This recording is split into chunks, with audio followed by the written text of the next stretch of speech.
এরা দুইজন স্বামী স্ত্রী মিলে একটি রুম কেনে। রুমটি ছিল খুবই ছোট, কোনো আসবাবপত্র রাখার জায়গা ছিল না, তাই ডেকোরেশন করার প্রয়োজন পড়ে। একজন ইঞ্জিনিয়ার ডাকেন।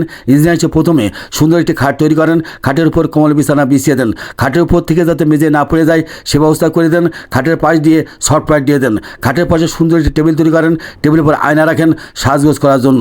খাটে ওঠার জন্য সিঁড়ি তৈরি করেন, সিঁড়িতে ডয়ার তৈরি করেন, ডয়ারে নগদ অর্থ এবং স্বর্ণের বার রাখেন, ডয়ারগুলো ভিতরে ঢুকাই দেন। সিঁড়ির পাশে সুন্দর একটি বক্স তৈরি করেন, বক্সের উপর আলমারি তৈরি করেন, আলমারির ভিতর লেপ জামা কাপড় রাখেন। আলমারির নিচেই ডয়ার তৈরি করেন, প্রত্যেকটি ডয়ারে প্রয়োজনীয় জিনিসপত্র রাখেন এবং তার ভিতরে ঢুকাই দেন। আলমারিটি গ্লাস দিয়ে আটকে দেন। আলমারির পাশে বক্স তৈরি করেন, বক্সের ভিতর মেয়েদের ভ্যানিটি ব্যাগ এবং অন্যান্য জিনিস রাখেন। পাশে একটি ডয়ার তৈরি করেন, ডয়ারে বালিশ রাখেন এবং তার ভিতরে ঢুকাই দেন।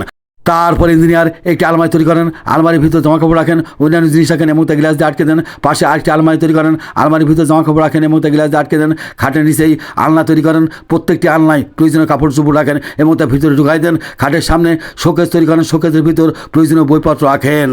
তারপর ইঞ্জিনিয়ার ঘরের মাঝখানে পার্টিশন নিয়ে দেন এবং লাইটিংয়ের ব্যবস্থা করে দেন। আরেকটি সুন্দর টেবিল তৈরি করেন, টেবিলের উপর ল্যাপটপ রাখেন যাতে ভদ্রলোক ল্যাপটপে কাজ করিতে পারে।